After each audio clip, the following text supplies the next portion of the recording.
అందరికి వందనములు. ఈ దినపు పరలోకపు మన్నా మొదటి సమూయేలు మొదటి గ్రంథము మొదటి వచనం నుండి 28వ వచనం వరకు చూసినట్లయితే, ఎఫ్రాయిము మన్యమందు రామాతయిం సోఫీము పట్టణపు వాడు ఒకడుండెను.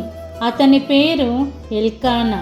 అతడు ఎఫ్రాయిమీయుడైన సూపునకు పుట్టిన తోహు కుమారుడైన ఏలీహునకు జననమైన యెరోహాము కుమారుడు. అతనికి 2 భార్యలుండిరి. వీరిలో ఒకదాని పేరు హన్నా, రెండవ దాని పేరు పెనిన్నా.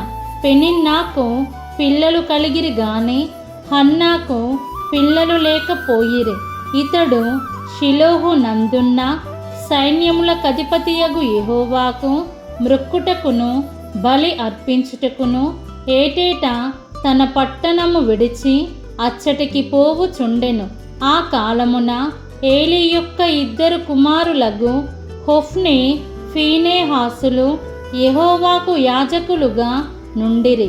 ఎల్కానా తాను బల్యర్పణ చేసిన నాడు తన భార్యయగు పెనిన్నాకును దాని కుమారులకును కుమార్తెలకును పాళ్ళు ఇచ్చుచు వచ్చెను గాని హన్నా తనకు ప్రియముగా నున్నందున ఆమెకు 2 పాళ్ళు ఇచ్చుచు వచ్చెను. యెహోవా ఆమెకు సంతు లేకుండా చేసెను. యెహోవా ఆమెకు సంతు లేకుండా చేసియున్న హేతువును బట్టి ఆమె వైరియకు పెనిన్నా ఆమెను విసికించుటకై ఆమెకు కోపము పుట్టించుచు వచ్చెను.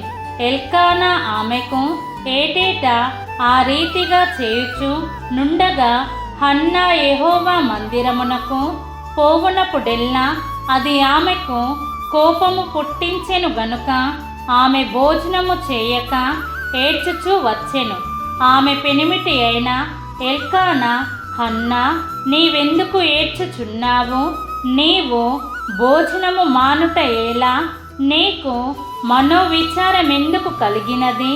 10 మంది కుమారుల కంటే నేను నీకు విశేషమైన వాడను కానా అని ఆమెతో చెప్పుచూ వచ్చెను. వారు షిలోహులో అన్నపానములు పుచ్చుకొనిన తరువాత హన్నా లేచి యాజకుడైన ఏలీ మందిర స్తంభము దగ్గరనున్న ఆసనము మీద కూర్చుని ఉండగా బహు దుఃఖక్రాంతురాలై వచ్చి యెహోవా సన్నిధిని ప్రార్థన చేయుచు బహుగా ఏడ్చుచు, సైన్యముల కధిపతివగు యెహోవా, నీ సేవకురాలనైన నాకు కలిగియున్న శ్రమను చూచి నీ సేవకురాలనైన నన్ను మరువక జ్ఞాపకము చేసుకొని నీ సేవకురాలనైన నాకు మగ పిల్లను దయచేసిన ఎడల వాని తల మీదికి క్షౌరపు కత్తి ఎన్నటికీ రానియ్యక వాడు బ్రతుకు దినములన్నిటను నేను వారిని యెహోవావగు నీకు అప్పగింతునని మ్రొక్కుబడి చేసి కొనెను. ఆమె యెహోవా సన్నిధిని ప్రార్థన చేయుచుండగా ఏలీ ఆమె నోరు కనిపెట్టుచుండెను. ఏలయనగా హన్నా తన మనస్సులోనే చెప్పుకొనుచుండెను.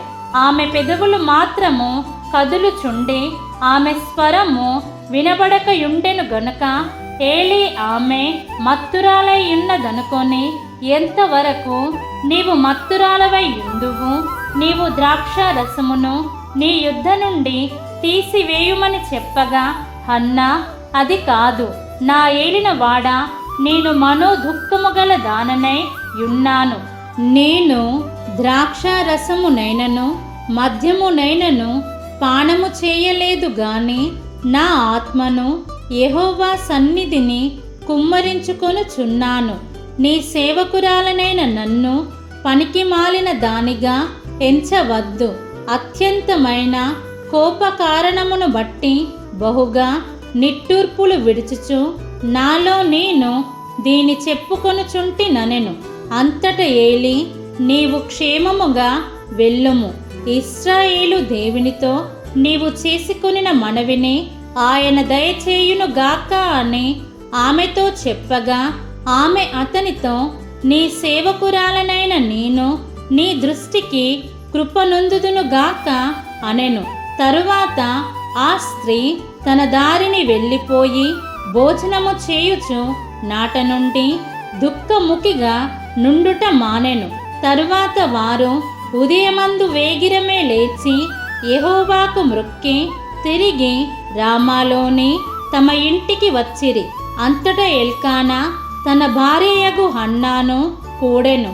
యెహోవా ఆమెను జ్ఞాపకము చేసి కొనెను గనుక హన్నా గర్భము ధరించి దినములు నిండినప్పుడు ఒక కుమారుని కని, నేను యెహోవాకు మ్రొక్కుకొని వీనిని అడిగి తిననుకొని వానికి సమూయేలును పేరు పెట్టెను. ఎల్కానాయును అతని ఇంటి వారందరును యెహోవాకు ఏటేటా అర్పించు బలి నర్పించుటకును మ్రొక్కుబడిని చెల్లించుటకును పోయిరి.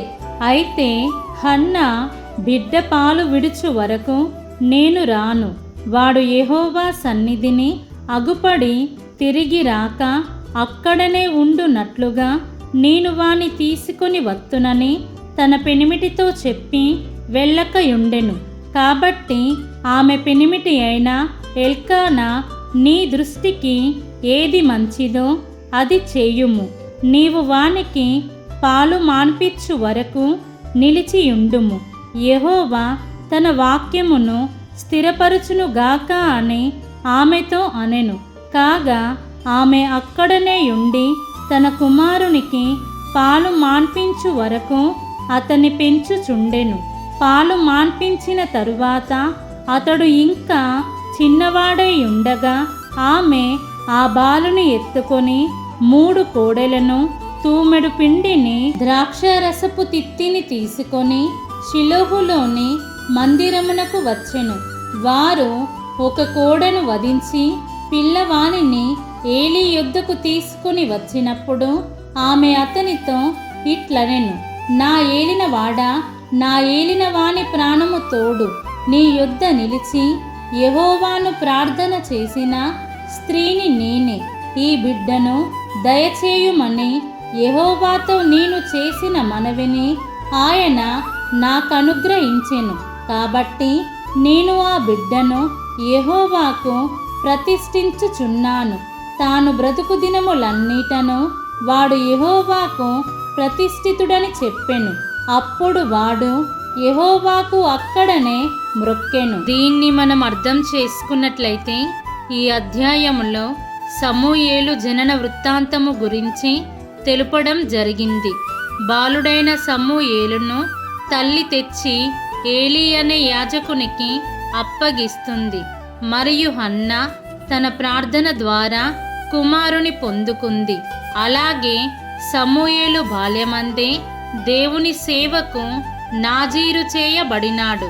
కాబట్టి ఆనాడు హన్న ఏ రీతిగానైతే ప్రార్థించి కుమారుని పొందుకుని తన కుమారుని దేవునికి ప్రతిష్ఠించుకుందో, మనం కూడా హన్నా వలె మన పిల్లల నిమిత్తము ప్రార్థించే తల్లులుగా ఉండేలా జీవిద్దాం. మన ప్రభువైన యేసుక్రీస్తు కృప మనందరికీ తోడై యుండునుగాక. ఆమేన్.